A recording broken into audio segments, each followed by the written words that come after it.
Mr. Whitehead, would you like to give the introduction and we can get going? I would love to give the introduction. Good evening to everybody from the educational side. Tonight we have Aaron Gore from FET Consulting. In June, we're going to have Legal Remedy. I'm still working on the logistics of that, whether that will be Zoom, in person, or a combination of both of those. And July, I'm hoping to bring back Todd Bowman, who had to cancel earlier this year because of the coronavirus. And his topic will be all aspects of barley. It's a very sensory evaluation where we have 12 different types of barley. So that will actually need to be one where we're all in attendance. So tonight we have Aaron Gore. I met Aaron about 3 years ago-ish when he was working in Pineville. And when I first met Aaron, I was actually amazed at the guy. And that wasn't because he had a kilt on. I was actually amazed at the network of people which he knew within the beverage industry. And also his general knowledge, not just on beer, but on any subject matter. I actually went to one of his education lessons at the Beer Temple in Airsley. And one of the other guys in the class was a historian on the Civil War.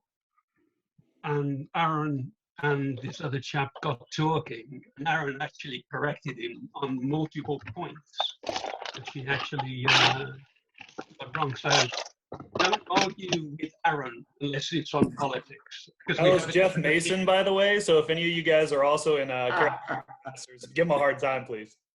Okay. So most of you know Aaron. Aaron has actually appeared on WBTV3, on Morning Break. He's a co-writer of Beer Charlotte, along with Todd Bowman. He's appeared on Charlotte, Cheers, Charlotte Radio several times. He wrote articles on Between the Pints. He's appeared at the North Carolina Craft Beverage Conferences multiple times, as well as many other blogs which he has. And since coronavirus, he's become a cooking guru, along with his wife and his daughter. So moving on a little bit more to Aaron. Aaron is a founding member of Fresh Pitch Beverage Consulting. Is a value proposition which serves the breweries, wineries, meaderies, stores, bottle shops, or any one company or any person. Within the company, he has 9 specific objectives within his company. I'll just read 3, which I thought was of interest in. One, out of the 9 which he has listed on his website. One was taproom value assessment, where he goes into, the taproom is generally the most profitable part of the business. Another aspect was staff training. Another one which I thought was interesting was the secret shopper, where you can actually go in and do a comprehensive shopper service and provide an insight into your taproom and brewery and it's perceived. And within the secret shopper area, he currently has working for him Jim Coney, Rosenstein, Clapper, Brenham, and Page. And the last one is the beer education, which is obviously a very important thing. So with that said, Aaron, I'll hand it over to you for tasting beer like a Cicerone. And for me tonight, I've actually got a Belgian double and my hazy, juicy, Chad-inspired IPA. Well, Thank you for playing me in, Mark. After that introduction, I hope my head hasn't swollen so big that you can still see the whole thing on the screen. But you definitely did your research, because I think I gave you maybe a 1/10 of that. So appreciate all the kind words. So my name is Aaron Gore. About half the people that are on this stream right now, I recognize, but there's at least as many who I do not. So for those of you who I hope that you're staying safe. I hope that you're having fun throughout the quarantine. For those of you who I do not, let me introduce myself in a little more detail. I am the founder of Fresh Pitch Beverage Consulting. You can see the logo right there on the first slide. I help beverage companies across the board, so breweries, cideries, meaderies, bottle shops, sell their product more effectively, more efficiently, and more strategically. I've worked with clients as far away as Indonesia and as nearby as York County, and pretty much everything in between. So been in the industry about 10 years. I really kind of came up in the alcoholic beverage industry most of my adult life, and can't imagine doing anything else. So today we're going to be tasting beer like a Cicerone. That's the other thing I am. I am a certified Cicerone. I have been for a few years now. I should be sitting for my advanced Cicerone here soon. So basically, we're going to be going over not how to taste any particular beer, but the process of tasting beer as a whole, of getting a better appreciation of beer, and of being able to pick out ways to brew better beer ourselves through the sensory apparatus that we already have. So what is the Cicerone program? I'm sure some of you guys are familiar with the Cicerone program, but a few of you probably are not. Some of you might even have completed level 1, but let me give you an idea of kind of what it is. The Cicerone certification program, it was established in 2007 by Ray Daniels. Ray, he's been in the industry about 30 years. He's pretty much one of the founding fathers of what we think of as the modern beer scene. He got his start working as the head of marketing and branding for the Brewers Association, which is the trade organization representing craft brewers across America. But his biggest claim to fame, aside from writing several prominent homebrewer books, was the fact that he was the editor-in-chief for New Brewer and Zymergy, which I'm suspecting a few of you guys probably have subscriptions to. They are the BA's 2 primary publications. And he basically led those through the late 90s all the way through the late 2000s, built a lot of the language, a lot of the concepts, and really helped establish what we think of as a modern craft beer and homebrew worlds. So definitely a big figure throughout. So the Cicerone program was kind of his brainchild when he realized that beer didn't really have a professional certification program similar to what wine does in the form of the sommelier program. So a sommelier, I'm sure most of you have at least heard the term. It's somebody who has become certified in tasting, serving, and understanding all the general concepts related to wine. The Cicerone program was designed to bridge that gap because there were professional certifications in beer for brewing through Siebel and other brewing schools, and there were professional certifications for judging beer through the BJCP, but nothing really existed as far as that general knowledge, and especially on that service side. Actually taking the beer from the brew house into the retail location and getting it into people's glasses and treating it like an elevated beverage, not just something to fill your fridge with. Since then, the program's been hugely successful. There are 4 primary levels. Level 1, certified beer server. I'm sure a couple of you guys have that. That's pretty basal level. It's just to say, hey, I have the base level of knowledge of beer to be able to capably work in this field. There's about, I want to say there's about 200,000 people who have completed that level. The next level up is the one I am. That's level 2, certified Cicerone. Certified Cicerone, there are about 3,500 to 4,000 of us across the world. I believe it's up a little closer to 4,000 now. So still pretty rare, but you'll definitely see us around. We probably got, I'd say, about 15 here in the Charlotte area. After that, you got the advanced Cicerone level. That's exponentially harder still. There's only about 150 in the world. And then the highest level, Master Cicerone, is really the peak of knowledge within the beer industry. There's only 19 in the world, and that's including one here in Charlotte. That's Joe Vogelbacher, who the owner and head of brewing operations for Sugar Creek Brewing. I don't know if any of you guys have gotten the opportunity to meet him, but he's a fantastic guy and an absolute wealth of information. Great. Next slide. Maybe. Theoretically. Well, the next part's very important. Nope, that's the last slide. There we go. We can do it. I believed in us the whole time. Sorry, guys. Something's lagging on my end. I apologize. We'll forgive you this once. If we're going to forgive John, we should probably forgive you. So tasting beer getting started. I really hope that everybody who's watching this right now on the stream has a beer in hand. If you don't, it'd be really disappointing considering this is a homebrew club. Doesn't really matter what beer it is. We'll be getting in after the slideshow into the specifics of actually how you taste beer. But before you can actually start tasting beer, you really kind of have to set the stage. So there's a few things to keep in mind first. First and foremost, proper glassware is important. I have a Teku glass right here. It really can make a huge difference. I know for a lot of people, especially people who've been drinking beer for quite a while, glassware seems almost arbitrary or at least kind of drummed up. And there are certain glassware styles that they're definitely a lot more used out of tradition than any actual benefits that they bring. For example, the chalice used for Belgian Abbey ales, it really does nothing for the beer, but it looks cool as hell, so why the hell not use it? But when it comes to tasting beer, and if you're really sitting down and you're trying to get something out of the beer, you're really trying to analyze it and dig deep into it, I recommend one of three glasses. The Teku is definitely a fantastic one. This was designed to be a good beer drinking glass. It was designed for craft beer, and its design reflects that. We'll get into that in a second. Other good one, tulip glass. I'm sure a lot of you have seen them. Some of them will flare outward significantly, but it's basically a snifter.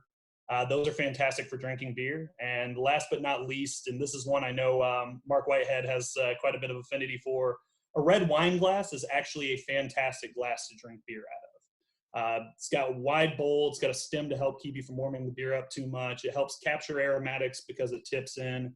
And that's really what you're looking for, is you're looking for a functional glass. So something like the Teku, and if you look, the shape's very similar to a red wine glass, very similar to a snifter. You're going to get a wide bowl, which allows you to hold the liquid, and it allows it to narrow at the top. Now, what that does is captures all of the volatile aromatics and keeps them from effervescing out of the glass. That way, you're not losing that aroma within the first few seconds of it being in there. The Teku and the tulip glass in particular also have a flared lip. That has a couple of purposes. For one, it helps to build head, helps retain a good cap of foam, because the narrowing actually basically lets it angle in and allows you to get a denser head of foam on there before the whole thing collapses. So just better for holding aromas in. Additionally, it also just helps the mouthfeel and looks better. And last but not least, with that flared lip, it also allows you to drink without getting a huge foam mustache. And as somebody who's got a pretty significant mustache, I appreciate that feature quite a bit. Another big thing, make sure that when you are tasting, if you're tasting with intention, if you're tasting for a purpose, it's important that you be in an area that is quiet, free of any strong smells or anything that could be distracting. No visual things that might be throwing off your ability to enjoy and really focus on the beer. And it's a lot of things that you probably don't even think of. One of the big ones is like droning noises, for example, like an air conditioning unit. It seems like something that shouldn't have a huge effect on your ability to enjoy a beer, but there's actually been quite a bit of research that shows that loud droning noises, whether it's a refrigerator, an air conditioning unit, what have you, actually dulls your sense of sweetness while enhancing your sense of umami. What that does is throws off the balance, and it makes this, a couple of things happen. For one, you can't analyze the beer properly. You're going to get a different balance of flavors and aromas than you would otherwise. And two, it's going to make it that with beer, which is a product that tends to be sweet and bitter above everything else, things are going to taste a lot more bitter, and you're not going to be able to get all the nuance and balance that you might be getting in a more stable and more quiet setting.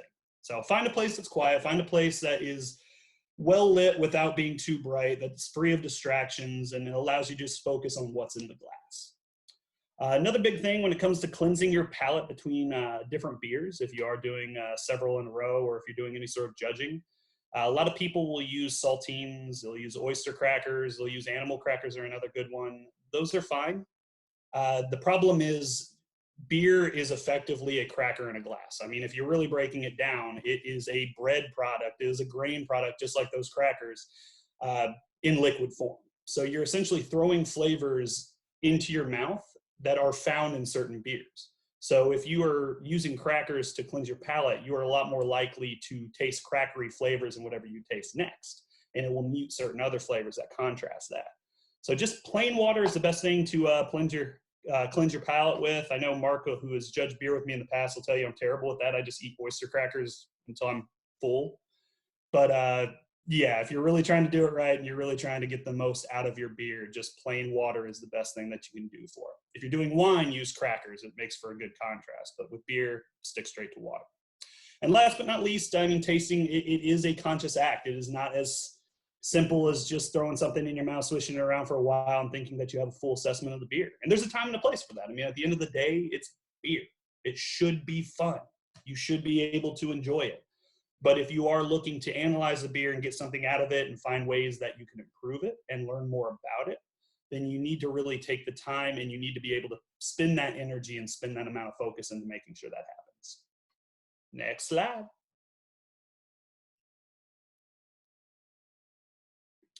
So if you're going to be able to taste properly, you really have to understand how you taste. It's a lot more complex than it might seem at first. I know all of us have seen those kind of, tongue maps where it has, sweet, salty, bitter, and sour all listed out to nice little parts of the tongue. Taste is way more complex than that. For one, that map is blatantly wrong, and the fact they still teach it in schools is kind of doing a disservice to people. Every part of your tongue can detect every single flavor. Certain parts of your tongue do have a higher concentration of different flavor receptors, but every part of your tongue can detect sour, can detect bitter, can detect sweet, can detect salty. So throw that right out. Above and beyond that, what we call taste, or more accurately, what we call flavor, is not simply tied to our taste buds and to our tongue. So most of us are pretty aware that our sense of flavor is also dictated quite a bit by aroma, and that's true. As much as 80%, depending on what you're eating or drinking, can be dictated more by what you're smelling, whether orthonasally or retronasally, which is at the back of the throat. But it's also about your sight. It's about the sense of touch. Things like the spice of peppers or the cooling sensation of mint, that's coming from your sense of touch, not a sense of taste. Things like the mouthfeel, the viscosity, whether or not the beer is slick, whether or not it has carbonic bite, that carbonation, those are all things tied to your sense of touch.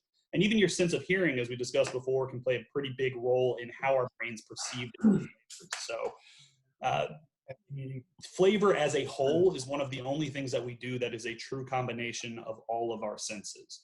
And it's important to really understand that when we go in, and it's why we say things we eat with our eyes, because it's true. How something looks can affect how we perceive it as we're, actually ingesting. So as far as the flavors are concerned, we're mostly all familiar, I'm sure, with the basics. Sweet, pretty self-explanatory. Salty is the same way. Sour, basically just the presence of hydrogen ions, which drop the pH and create acidity, but we're all pretty familiar with what sour tastes like.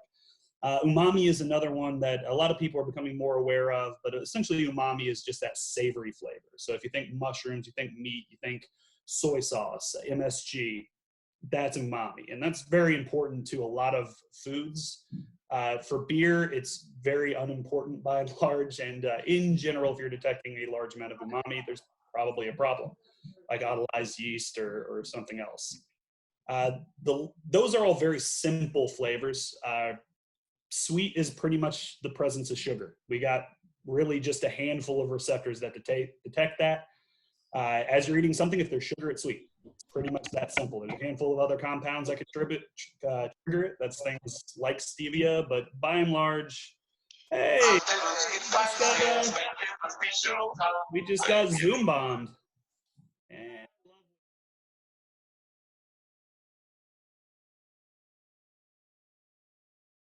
So, hey everybody, welcome back for a third time. So when it comes to tasting beer, it really, because all of your senses are involved, and why I harped on that so much is that it's really kind of a process in 4 stages. Any of you guys who have ever judged beer at a competition are probably pretty familiar, even if you don't do it yourself, with kind of the pacing of it. So it really goes through 4 major steps, and we'll kind of go over those one at a time. And to start with, we're just going to talk about them, and then we'll get into actually showing, how to practice at the end.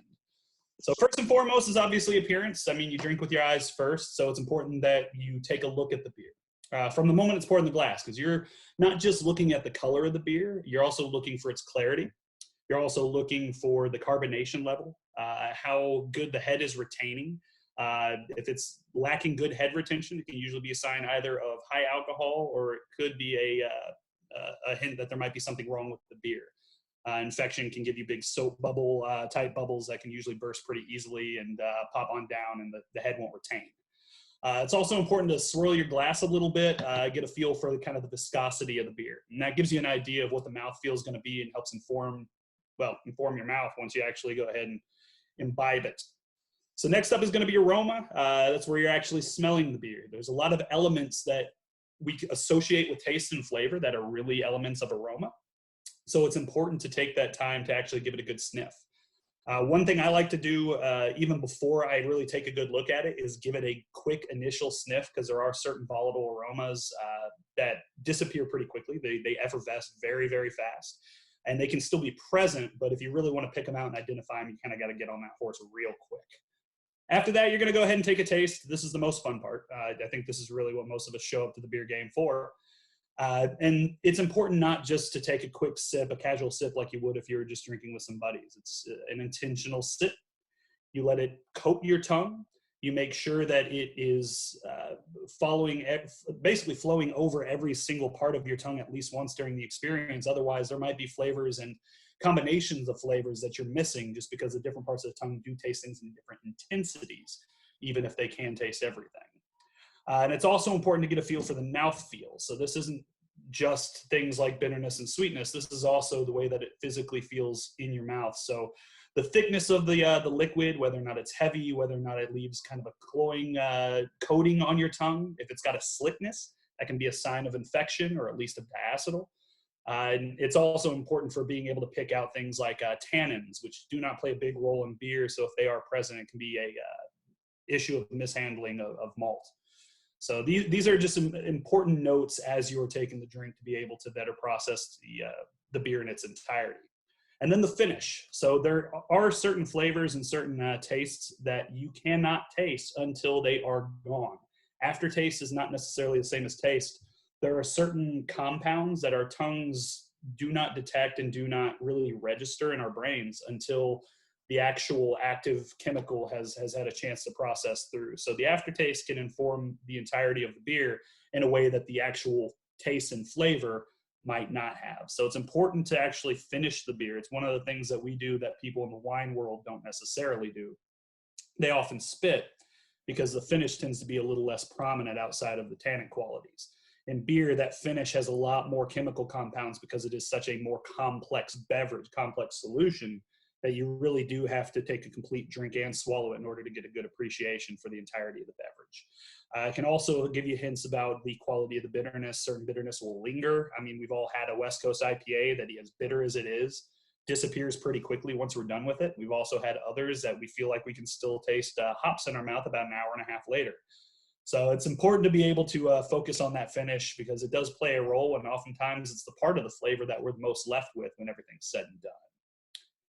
Next slide, Rick. Actually, I'm controlling it. Yeah, there we go.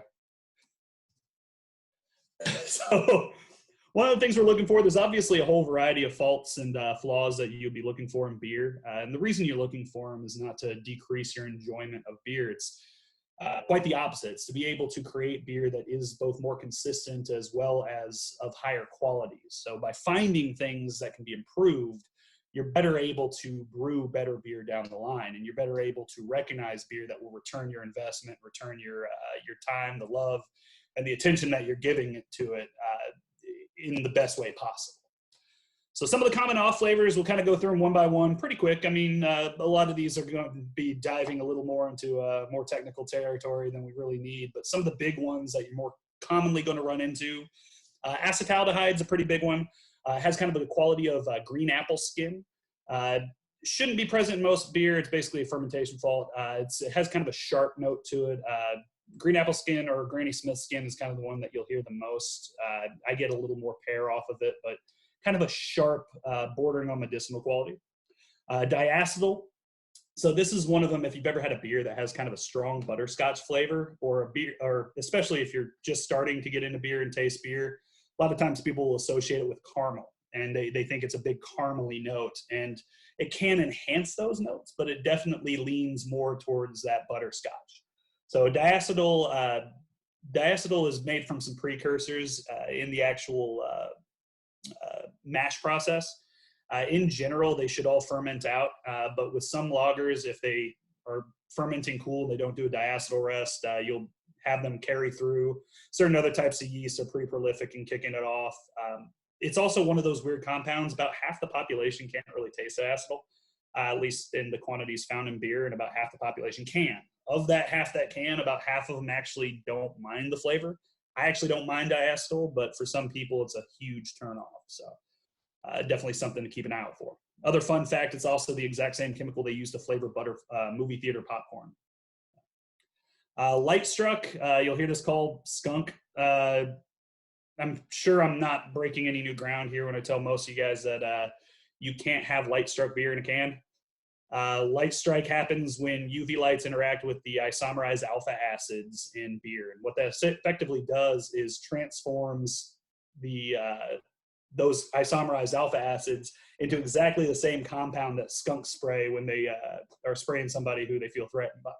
So it has a very strong, distinctive, just nasty-ass rancid note to it, but it also effervesces very quickly. So especially you get a beer poured to you that has light strike, go ahead and take a quick whiff of it. You will know instantly. Give it about 5 minutes and chances are good it'll be mostly gone, especially if you're swirling or otherwise agitating the glass.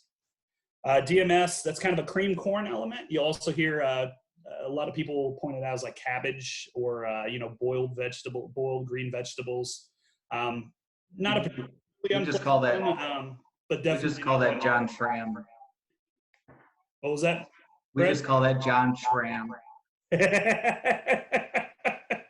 From too many The corny thing would be you, Brad, but oh man. Next up, hydrogen sulfide. That's a rotten egg characteristic. You'll usually get that on wild ales or anything that's going through like a Brett fermentation, anything that's a spontaneous fermentation. If you've ever smelled rotten eggs, you know what hydrogen sulfide smells like. Chlorophenols, that's what happens if you use chlorinated water in your brewing process. In small amounts, it can be pretty much unnoticeable. I know a lot of people do use tap water when they're doing brewing, but in large quantities, it has a very distinctive kind of rubbery, band-aidy medicinal note to it that's just extremely unpleasant. There's really not much you can do about it once it's there. Acetic acid, that's literally just vinegar. Distilled vinegar is just pure acetic acid in a dilute solution. So if you've ever had like a Flanders Red, that is an acceptable flavor compound in there, but in pretty much every other type of beer, acetic acid, if you get that burny kind of acidity, it's definitely a fault and something that you don't want to see. It can take away from the other flavors in there. Phenols, this is a huge category. Phenols are one of the two main yeast-derived flavoring and aroma compounds in beer, alongside esters, which are more fruity in general. Phenols can range wildly. You have everything from kind of smoky notes to medicinal notes, things that can be very much like clove or allspice. In a lot of types of beer, these can be things you look for specifically. A lot of Belgian beers have phenols. They want phenols. Hefeweizen are well known for having those clove notes, and that's a positive thing. But if you're having an American IPA and you have a huge note of clove, it's probably a fault that wasn't meant to be there. Unless they're calling it out as like a Belgian IPA or something like that, in which case you better hope to God they got it on the package. Next up is isovaleric acid. Isovaleric acid is basically gym socks or rancid cheese or slightly rotten Parmesan. It is a just nasty rancid component that you get from hops that have started to oxidize. So if you're using old hops, and you see this a lot more in home brew than in commercial brew, unless somebody's really taking risks on the spot market. If someone held onto their hops for too long, and especially held them at room temperature or not in a vacuum sealed bag, if you start getting those really rancid, cheesy notes, once they're in a beer, they're pretty much there. So the batch is pretty much spoiled, and it's very distinctive once you get it. And then last up is probably the most complex of them all. Definitely the most complex is aging or oxidation. So the aging of any sort of organic product, which is what beer is an incredibly complicated, complex process with a whole lot of different elements taking part. The actual oxidation of the different chemical compounds is only one part of it. The way they interact with each other can sometimes cause them to degrade differently over time.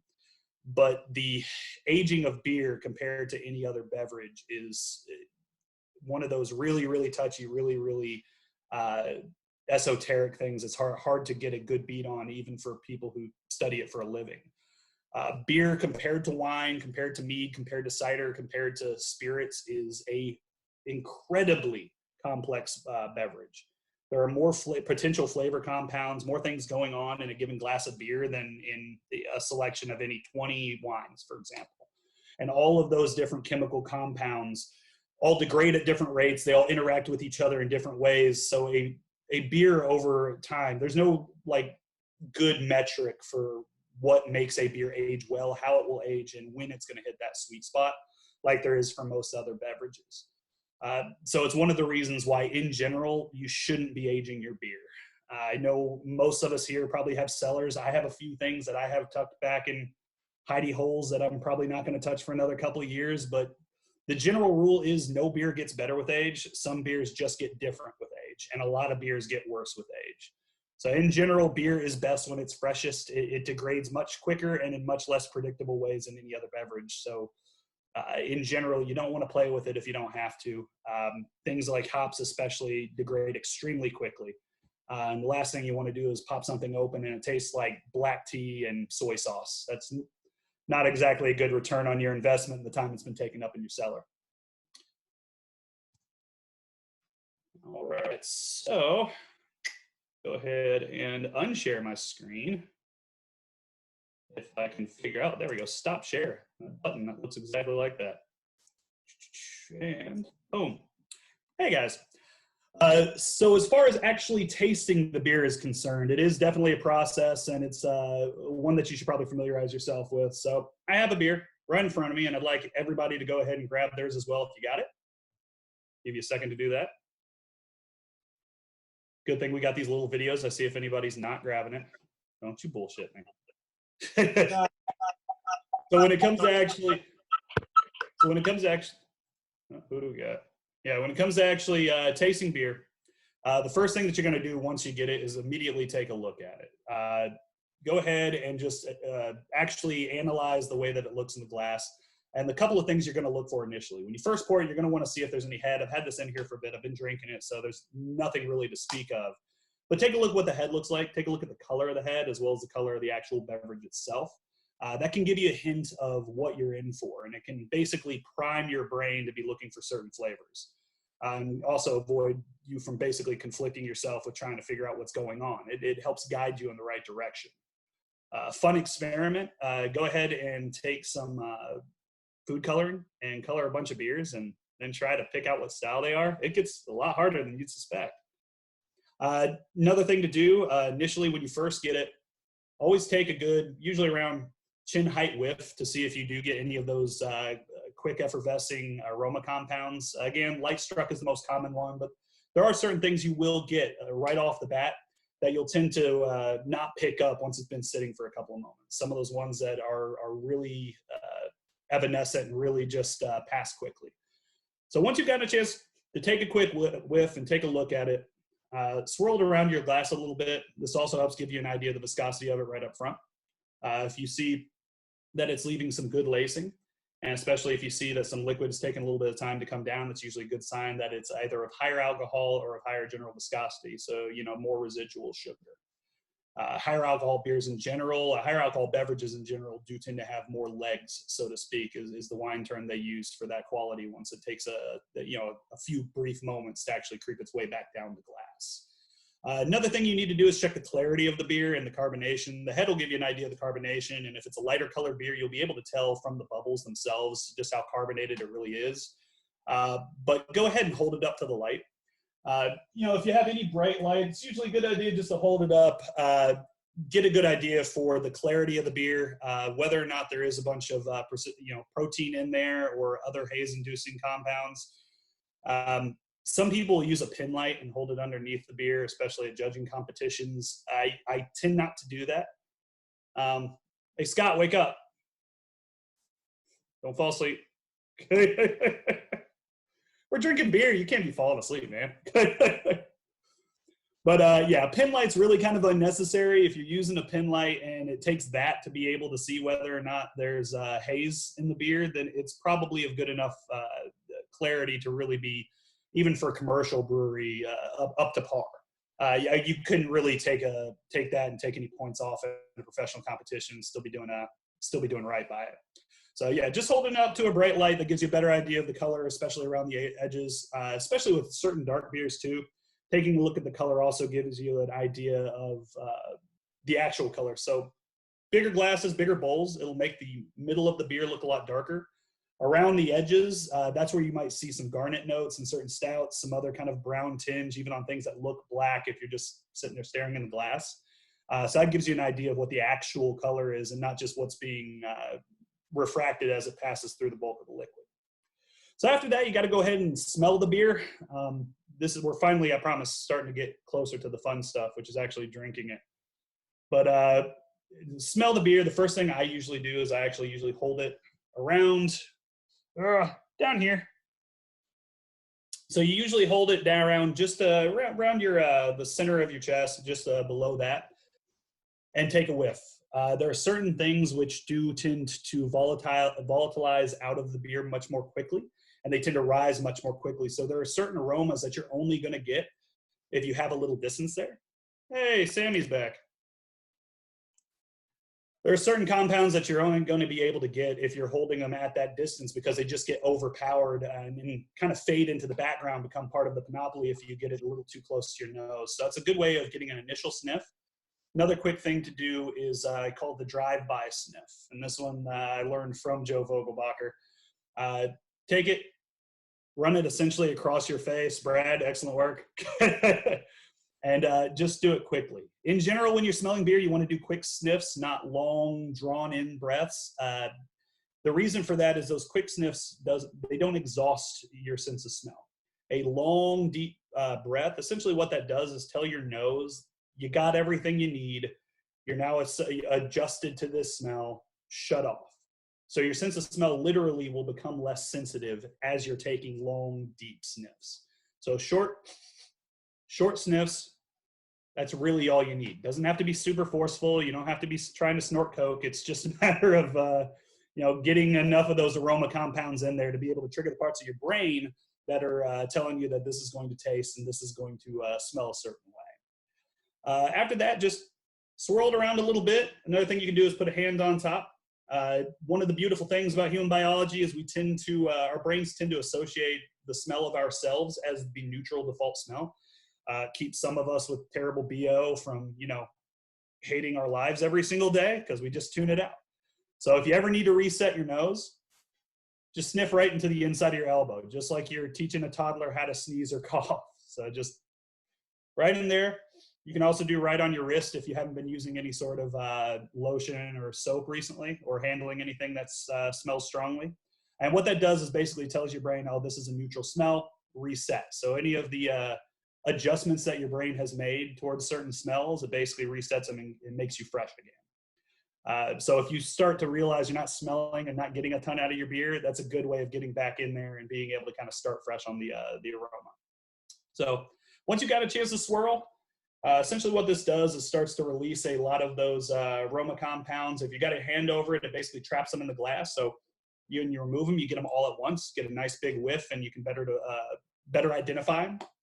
If you have a glass like this, where the edges curve up, it kind of does a little of that for you. So if you just swirl it around a little bit, it goes a long way towards it. So short sniffs, start at a distance, bring it up, drive by, get some of those ones that your brain registers and doesn't want to overpower with other ones that might be in the beer, and it allows you to get a more complete picture of everything that's going on. After that, we get to the fun part. So salute. Cheers, guys. This is when you drink. I started drinking 10 minutes ago. I promise we're going to get there. So as you're drinking, it's important that you go ahead and let the beer coat your entire tongue. One thing I find is I tend to kind of start it at the front of my tongue and then let it wash over the back end, hold it for a second before I swallow. What that does is lets my tongue kind of acclimate and pick up all the flavors from the front to the back. Certain parts of your tongue are going to pick up different things at different times. So if you're able to kind of hold the entire bulk of the beverage in there for a second, lets you get a more complete picture of the beer as a whole. I also find it's helpful to kind of take a breath as I'm drinking in. Obviously not a deep one. I don't want anybody drowning on my watch. For one, I'm a little too far away to do much CPR. But as you're taking that drink, just go ahead and let a little air get in there as well. And that does a couple of things. For one, it helps introduce a little oxygen into the beer, which helps brighten up the flavors, same as decanting wine. Above and beyond that, what it does is allows you to essentially blow out through your nose. And this is important for a couple reasons. For one, it's to keep you from swallowing all that air and, belching up a storm later. But more importantly, there's a part of the back of your throat, and it's called the retronasal system. It's basically a series of scent glands, just same as in your nose, but different varieties of scent glands. And as you're breathing out through your nose, and even if just in the act of drinking, those scent glands basically trigger, and there are certain aromas and certain flavors that only those retronasal glands are able to actually pick up. So there's literally certain flavors that are only going to be activated and only going to be recognizable if you are breathing out through your nose, or at the very least, don't have a cold that day. So having a little bit of air in there makes it a little easier for those to effervesce and escape, and for you to be able to pick them up. After that, you just go ahead and swallow. Now you got beer in your system, so hopefully you're a little happier. And pay attention at that point to what the aftertaste is. You've gotten a chance to taste, you've got a chance to smell it, you've got a chance to see it. Now you get a chance to see what lingers. If it's sticking around on your tongue, is it sweet? Is it sugary? Is it cloying? Is it dry? Is it crisp? Is there a lingering bitterness? What is that bitterness like? Is it harsh? Is it kind of grating? Is it grassy? You're getting floral notes. Those are the things that are going to stick around, and they're going to linger for a bit. So you're able to contemplate on those and get a better sense for the finish as well. So once you've done that, you've gotten a good chance to actually analyze the beer. Now you can look out for some of those off flavors and take a little more time to consider them, consider what might be going on in the beer, and if there is anything in the beer that needs adjusted, you've had the chance to actually catch it rather than just taking a drink, not even noticing it, and then having your D-bag friend who passed the Cicerone program telling you there's a ton of DMS on. So yeah, any questions? Do I gotta unmute people? I don't even know how to do that. They can unmute themselves. All right, beautiful. I'll start with one. By the way, because I won't even pretend that I'm a Zoom. I'll start with one. So I just tried to inhale while I was drinking. That is harder to do than it sounds. It is. So are you supposed to drink less of a taste when you do that? So usually what I recommend you do is take the breath first. So as you're taking the breathe, and then basically the beer follows directly in. Okay. Yeah. And what that'll do is basically it enhances the aromas as you're drinking, gives you a chance to basically smell as you're drinking rather than doing them as two separate acts. It's always going on at the same time, but it does a lot more to actually kind of activate and allow you to get the full picture of the beer.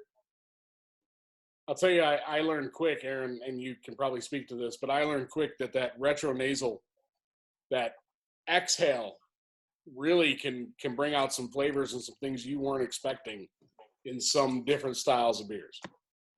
Yeah, there is quite a few compounds that are specifically either, they call it orthonasal when you're actually taking just a normal sniff like we associate with smelling. There are whole distinct classes of compounds for retronasal versus orthonasal. So it's not that you are picking up some of those things you'd be smelling otherwise. It's literally you don't pick up the ones that you're getting through retronasal, through orthonasal, and vice versa. So they both play a role, and your orthonasal is more important, but that retronasal does play a very distinct role, and especially with hops, there are certain very important compounds. So what we associate with kind of the nebulous term hoppiness that you can only get on the retronasal. So it does play a very key role on that. Anybody else, or did Scott fall asleep again? I'll have another one. Hey, He Brad. woke up just in time to taste the beer. I thought that was a little weird, but That just means he timed it right. Should you smell the beer as soon as you pour it, or should you let it air out like wine does? Let it sit. Smell it instantly.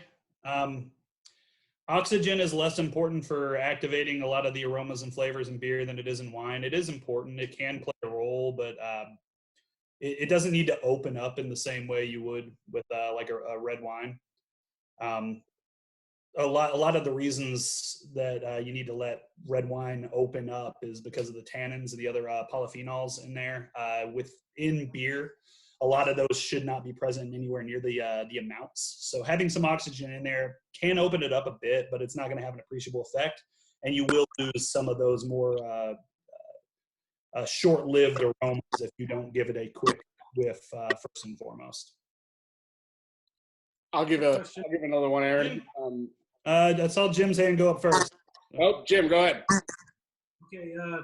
Do you find more off flavors whether it comes out of a can or a bottle, or does it matter once you pour it into a glass? You can't really tell. So in general, it shouldn't make a difference with one big exception. Well, actually, two big exceptions. So the first one, and by far the biggest one, is light struck. So the mechanism by which beer skunks, like we've all heard, especially in college, we've all heard that if you let, cold beer warm up, it skunks the beer. That is absolutely true. That is absolute BS. It does not work that way. So the way that beer skunks is by UV light striking the isomerized alpha acid. So basically the thing that makes beer bitter, and it converts them into 3-MBT. So it basically converts them into skunk spray. That can only happen if UV light obviously is able to get into the beer. So in a can, you can't skunk a canned beer. So if you've ever had a skunky canned beer, it probably wasn't skunked. It was just a shitty beer. When I have people who tell me, "Oh man, I had a skunked Miller Lite," and I'm like, "No, you just had Miller Lite." For one, Miller Lite can't skunk anyways. They use basically special hop compounds that can't skunk anyway. They can't light strike. But yeah, in a bottle, you can get some light strike. Brown bottles do a pretty damn good job of keeping it from happening. They have about 80% efficiency in blocking UV light. Green bottles are a little less effective. I think it's 30 to 40% effectiveness in stopping UV light. Clear bottles are going to give you skunked every single time. So that's the main one that you'll get that's different between them. The other big one is oxidation. So the caps on bottles, have oxygen scrubbers in them. So essentially they scavenge oxygen out of the beer. So bottled beer in the short term especially will tend to oxidize a little more slowly than canned beer, just because they tend to have a similar volume of oxygen in there as cans, but it's doing that job of basically scavenging it out. In the long term, though, it's a less full seal than a can is. So in long term, bottles can have some problems with oxidation, but they also are more ideal for aging for exactly that reason. But in general, the big one's going to be that light strike. So yeah, if you're picking up different characteristics or different flavors otherwise, it's either a batch to batch issue or it's psychosomatic, honestly. Brian, I saw you raise your hand. Yeah, so my question was more about the process to become a Cicerone. Like, what does it take? Does it cost money? Are there classes? How did you do it? Yeah. So level 1 is actually very straightforward. Level 1 is meant basically as an introduction. It's basically meant as a professional certification to say you're capable of being a bartender for beer. You have the basics of service and you have the basic understanding of beer. It's pretty straightforward. It's like a 50-question online, 30-minute, open book test. It's meant to be accessible. And that one I think costs like $70. But if you work in the industry, they'll usually refund it. $70, honestly, for a professional certification is nothing. It's anybody who's on here. If you applied yourself for 2 weeks, you could probably pass it. Jumps exponentially for level 2. Level 2 has a lower pass rate than the New York bar by half. It is 150 short answer questions, 5 essay questions, a video demonstration, and then a 12-part tasting regimen. And then advanced and master just gets exponentially harder from there. So yeah, for CBS, which is level 1, there are some great online study guides. They're free, some basic study, and I'm always happy to help anybody who's interested in the program as well. Anybody who's on here, you can attain that with a couple of weeks of honest effort. Level 2 is both a lot more expensive. I want to say it's up to $400 for the test now, and you get 1 retake if you need it afterwards. Yeah,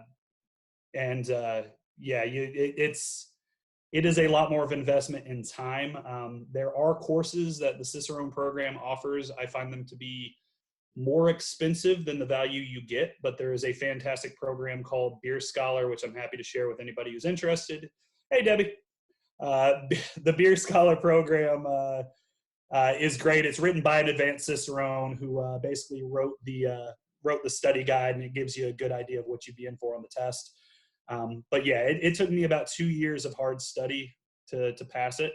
And I've had about 3 years of study. I feel pretty confident in taking the advanced now, but yeah, it is a big investment of time and energy. If you look at the BJCP guidelines and you're not entirely sure of what every single thing on there is, including its quantitative qualities like SRM and ABV and IBU, you're probably not ready for level 2, and you're definitely not ready for level 3. So yeah, but if anybody is interested in getting involved in it, or they're level 1 and are interested in level 2, I'm always happy to help. We have a really nice little Cicerone community here in Charlotte. We have a disproportionately large number of Cicerones for a city our size. We have a master here in town. Joe is amazing. He's a great dude. He's always happy to talk to people. Some great advanced Cicerones as well. So yeah, it's definitely a good group of people, and they're always willing to welcome new people into the fold. Anybody else? Do the certifications expire? Nope. No, once you got them, you got them. Thank God. I'd be pretty that effort it didn't. But no, it is a benchmark certification. So once you reach it, you've established that you have the knowledge to reach that benchmark. It's not a practicing certification that you got to renew, because at the end of the day, what a Berliner Weiss is might change slightly over time, but a Berliner Weiss is pretty much a Berliner Weiss, and it has been since the 1800s. So the important thing is just to continue that self-study. You see a lot of people who assume, especially even at like the master level, that just because you're a master Cicerone, you know everything there is to know about beer. And you won't find a single master Cicerone who'll tell you they know everything about beer.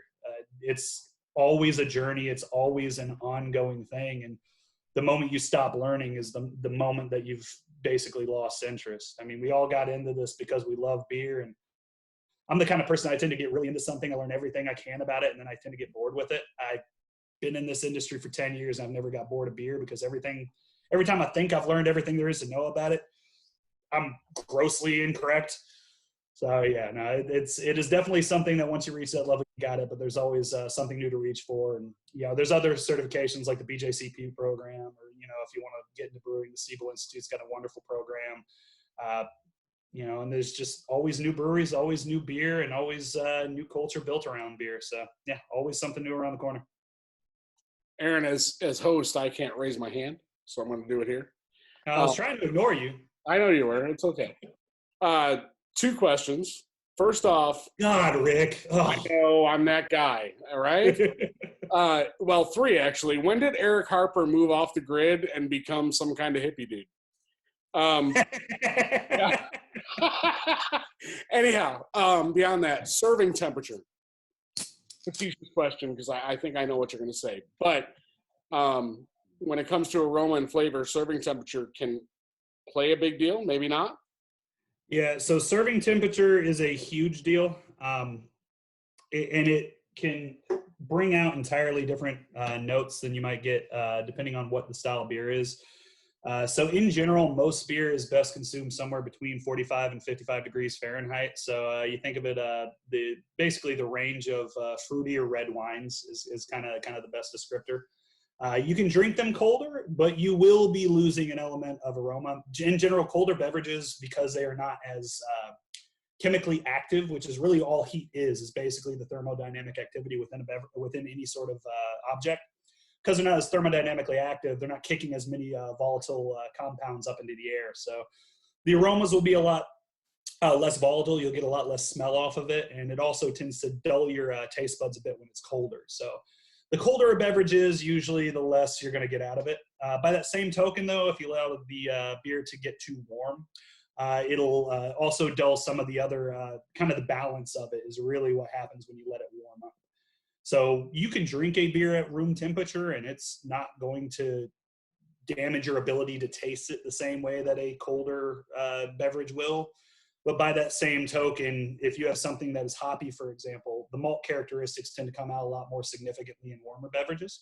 So if it is a double IPA or an IPA and you're having it closer to like room temp, effectively, you're going to lose a lot of the balance that was leaning and intended to lean towards the hops. So you're going to get a less enjoyable experience because it wasn't engineered to be consumed at that temperature.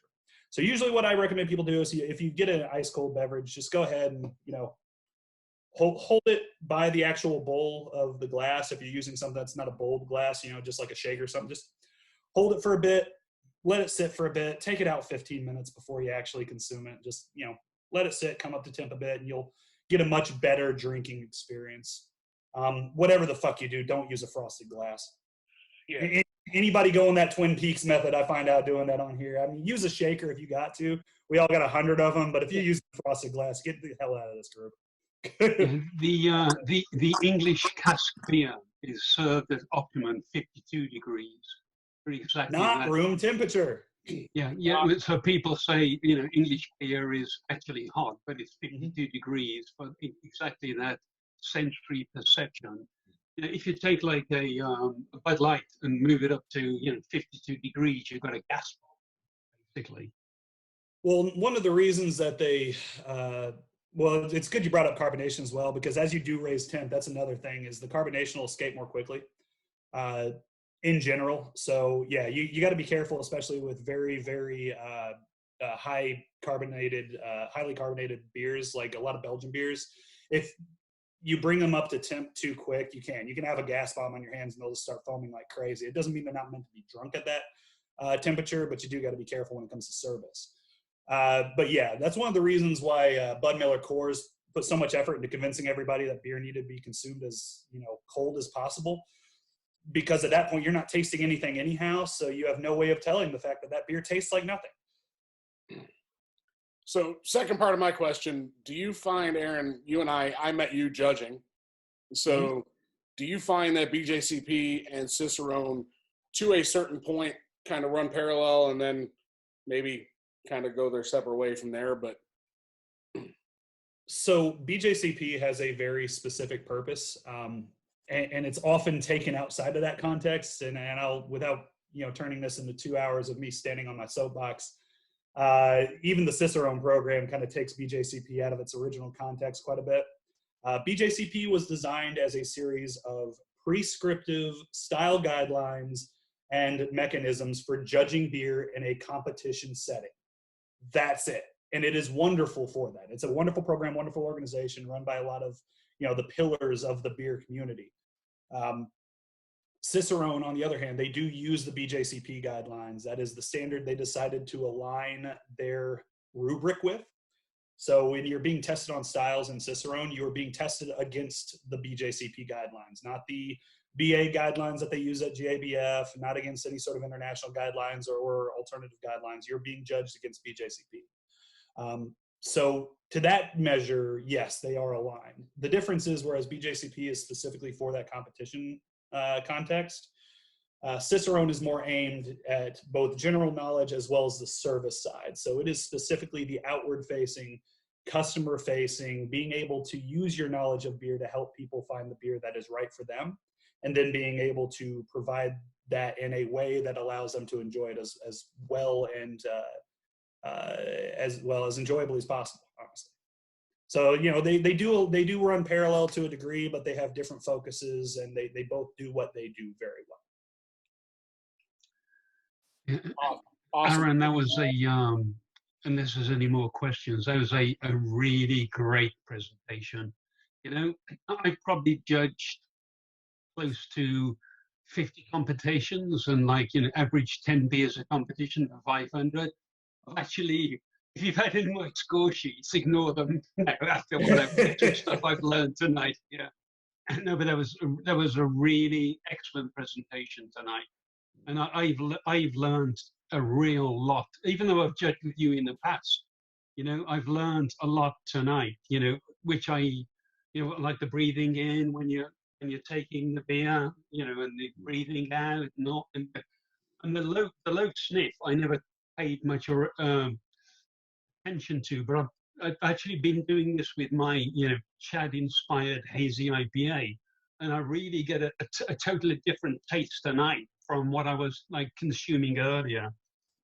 So, thanks very much indeed. And next time I bump into you, whether it be one of your educational classes, which you used to do before the coronavirus down at the Hoping to get beach. back to those. Yeah, we went to multiple of Aaron's educational classes. They're really, really good, which he did the Beer Temple in Airsley. So next time I bump into you, my friend, I'll gladly treat you to a nice beer and keep up those cooking recipes as well. Which you keep Hey, Rick, you're still recording this, by the way, because he said he's going to buy me a beer, right? Everybody heard that. My pleasure. No, I'm hoping everybody was able to get something out of it. I mean, at the end of the day, this isn't just a way to make all of your friends hate you, because trust me, they will if you start doing this shit in public. But no, it's important to be able to brew great beer. You have to be able to find out what can be improved in your beer. And the best way to do that, it's not numbers, it's not quantitative analysis. It's literally the Mark I tongue that you got right in your head. So use what you have. At the end of the day, beer is meant to be enjoyed, and don't use any of this to take away that enjoyment. At the end of the day, any beer that you're having with friends is going to be a lot more fun than, the best beer in the world that you're having by yourself. But as homebrewers, as people who do have an interest in doing this as a hobby or doing this as something more than a hobby, it's important to be able to analyze your beer in a way that allows you to become better brewers yourselves. Aaron, that's fantastic advice. With me judging beer every now and again, you find yourself almost trying to be too objective, or whatever the term is, right? Yeah, you're an asshole. Exactly. You become a beer snob, that beer asshole, right? So that's very great advice. Brian, you had your hand up. Did you have anything else?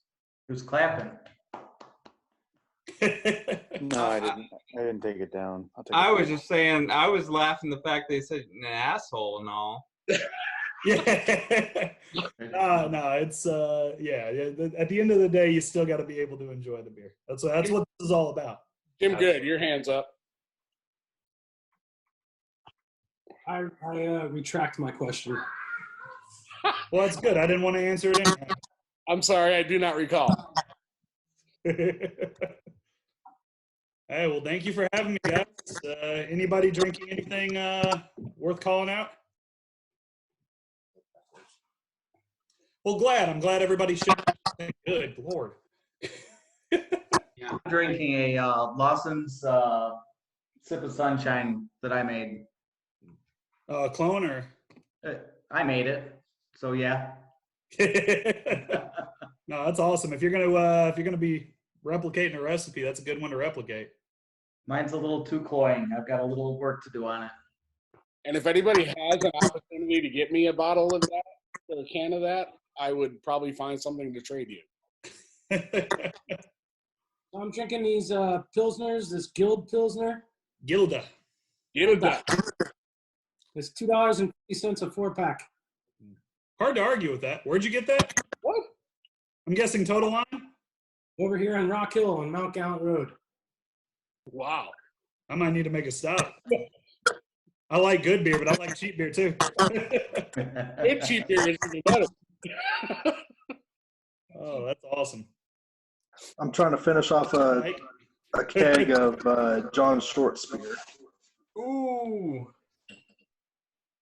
You guys are so fucking hilarious. I've got a little Hewley Melon and the Brews, little hazy Hewley Melon smash with some flaked oats given to you. Very, very nice. Did you say flaked goats? Yes, I did. Any idea how hard it is to flake a goat? Wow. Ask Jim Gusman. He knows. He's got some flaky goats. I got to be honest with you. You hear the banjos. Keep going. Oh man, yeah. And if I can urge you guys to do anything, it's just like blind taste. Sit down with multiple beers of a style. If you got a significant other, even better, have them go ahead and pour it for you blind. You'd be amazed how many of your preconceptions will go away if you get the chance to do that. If Todd Bowman was on here, we've done some blind tastings together. He'll tell you it's amazing how much you hate some of your favorite beers once you get a chance to stop thinking of them. Well, I can tell you that at Beer Army Beer Works this year, the milk stout, the famous milk stout by Duck. Duck Rabbit.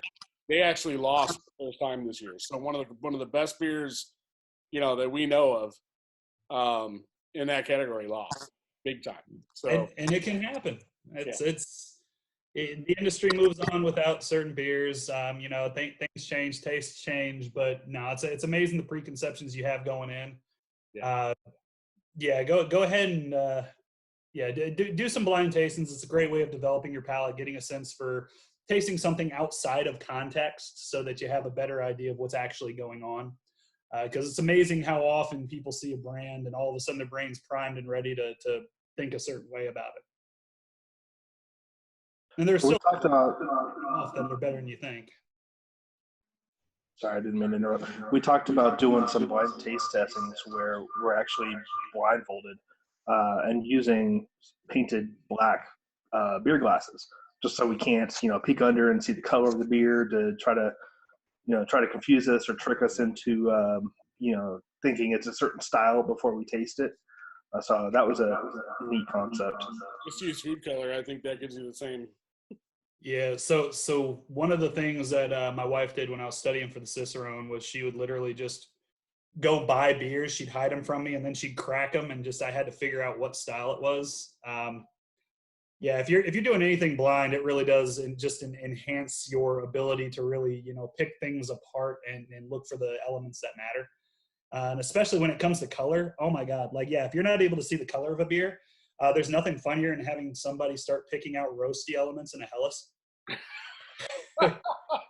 And it will happen because there's just something about it that your brain associates and you don't even realize it. Before you know it, you're off on a whole different track. If any of you guys listen to podcasts, there's a fantastic one called The Beerists. It's out of Austin, Texas. They do beer reviews, but it's super tongue-in-cheek. Really fun show, just easy listening, fun as hell.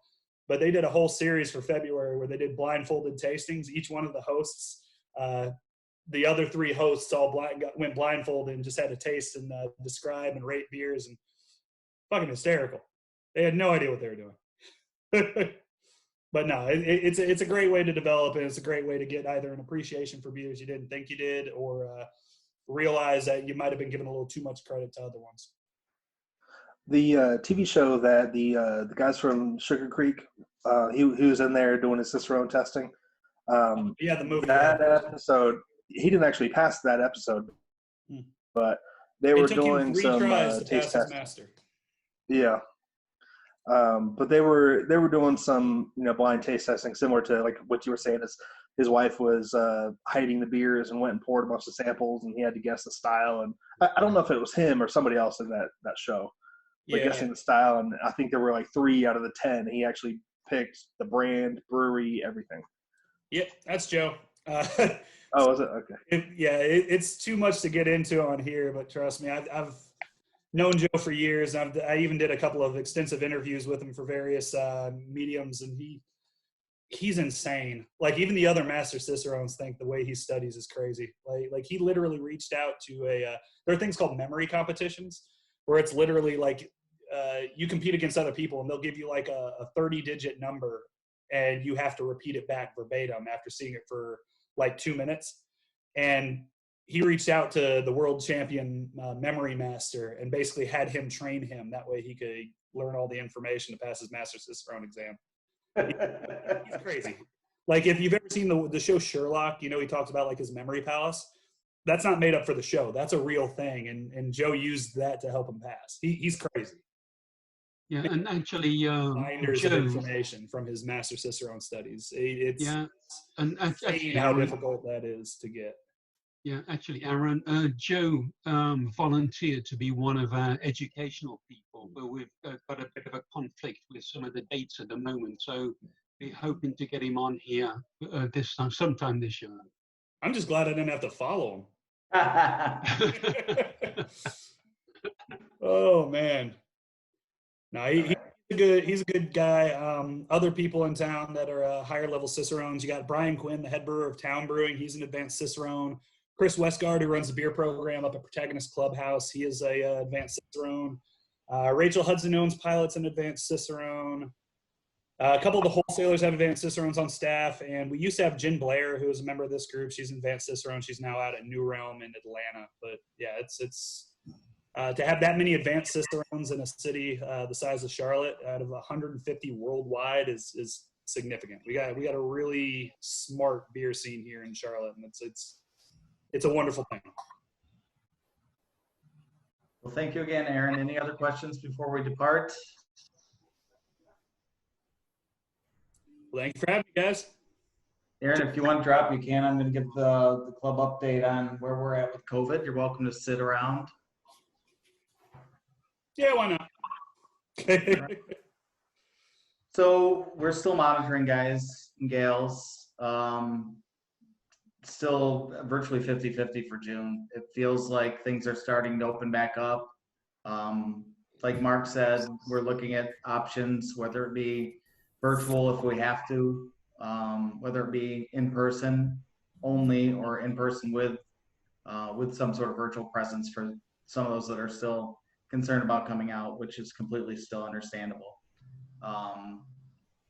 It is what it is, and we'll have to continue to monitor and make a decision. We'll likely make that decision early in June, so as we can make plans and people can make a decision whether or not they want to come in person if we have made that decision. But right now, we're still on hold.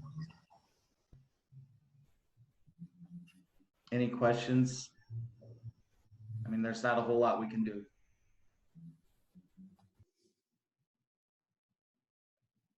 All right. Before we depart, has anybody been brewing? I missed the what'd you brew? Anybody want to go? Dennis? Brewed I guess, version 2 of my blackberry sour over the weekend. Still fermenting on my primary, and gonna throw in 6 pounds of blackberries on Friday in a secondary. Fresh from they're actually organic blackberries from a local farm. So nice. I might need that hookup. Yeah, it was I can't remember the name of it. I have to look it up because they didn't have it at Bush and Vine yet. I called there and they weren't ready, but they should be ready now. They were only like 2 weeks out, but I was ready to brew. So yeah, the neat thing about all this early fruit, you get a little bit of that tartness that you don't get when they're mid fruit. I like to get the early strawberries actually, and it gives it's a different taste. Yeah, I usually freeze the blackberries to kind of break up the shell. I dunk them in Star Sand, and then I freeze them, break up the shell a little bit, and then I'll just mash them up slightly, not like puree them, but mash them up slightly and put them in a paint strainer bag and put in my secondary so I don't get all those little seeds in it. Yep. Anybody else brew? RJ, I know you've brewed. I mean, yeah, I'm brewing all the time, but nothing special. I'm just trying to perfect a few recipes. I am brewing 3 times a week though, so there's that. The neighbors drink me out of everything that I make, including everything that I buy. So I suggest that if you want to brew a lot of beer, there's a house for sale down the street because I need help. RJ, it was nice of you to offer me some the other day. Yeah, well, I did, but you left with that. Is the Margarita Ghost on tap?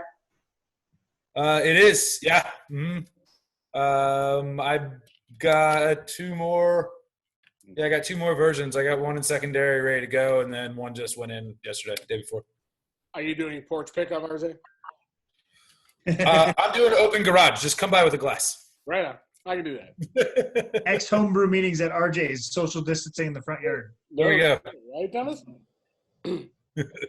I haven't brewed a thing, but as you know, I'm yay close to finishing my electric setup. So Awesome. pretty excited about that.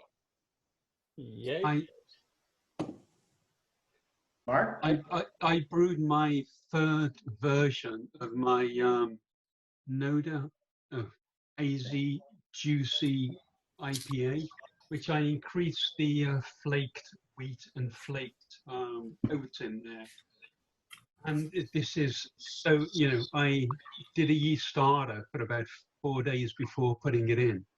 And I got fermentation within about 4 hours. And I did the all of the additional hops within 12 hours of the maximum frozen. And this stuff, I mean, this actually is so good. I should actually send it to Chad and let him have a taste of it, because I think this is a much more smoother, creamier, and the aroma, you can hold it out here, and the aroma is so predominant. You can't really see it on here, but this is probably one of the best smooth, creamiest, rounded mouthfeel, phenomenal aroma, hazy IPA, version 3. Out of all the ones I've tasted, is probably the best one I've actually had, even better than commercial ones. I know that Chad would love to try that, Mark. I've spoken with him about some of my beers, and I know he'd love to try it. So you really should look at possibly getting that to him. Yeah, no, I will actually, because he made the effort to come down and give that presentation. I'll actually I didn't actually bottle any of this. I only kegged it because it was like another experimentation or another version to improve what it actually got. Actually, the first one I made, I actually took Chad's recipe completely and over-exemplified it. And it was actually worse. It wasn't as good as what his Radio Haze was. So I backed it off and added more of the creamier, smoothie mouthfeel, for the oats, flaked oats and flaked barley. And it came right good. But this one is like, you can hold it this far away and you can smell melon, mango. Anyway, so that's what I Do you do porch pickup, Mark? Right? Do you do porch pickup? I'm just looking for free beer. Porch pickup. We're just going to get a list of everybody doing porch pickup I am. on the Facebook page. I missed the club. I missed the club. I did 10 gallons last week. Oh, that's good. Thanks for that explanation. Well, we did a 5 gallons of the black IPA, my first black IPA. I've never actually, I never thought I'd actually enjoy a black IPA, but I'm hoping it comes out well, because Chris made one before that I really enjoyed. That kind of got me on that dark coffee, the real roasted caramel, it's just something I really never thought would go together, and it really did. And then I also did another 5 gallons juicy, so that should be ready. Get ready to dry hop probably either tomorrow or the next day.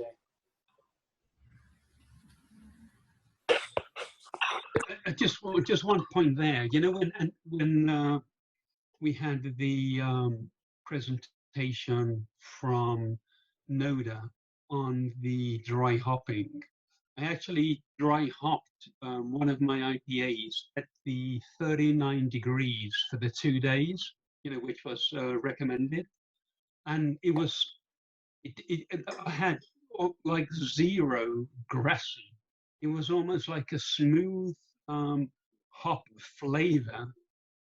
I didn't get much aroma from it, from what was recommended, but the smooth, grassy, non-grassy, should I say, taste really came through, and is a really balanced beer, for that 2 days at 39 degrees in the secondary. Nice. Anyone else brew? I threw together like a kitchen sink IPA.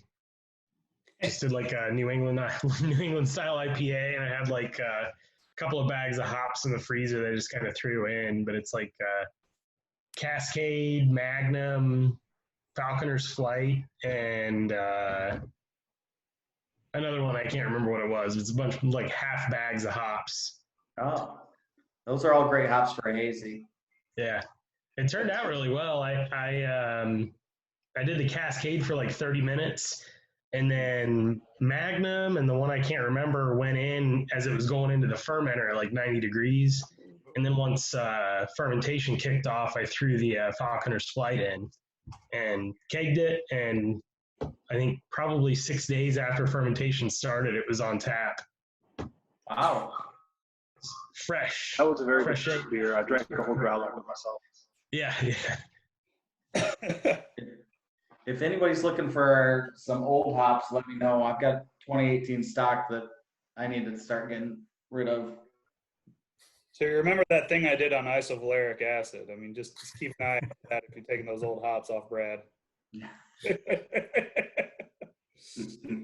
anybody who got the Blue Lake hops, did anybody get like a good batch? No.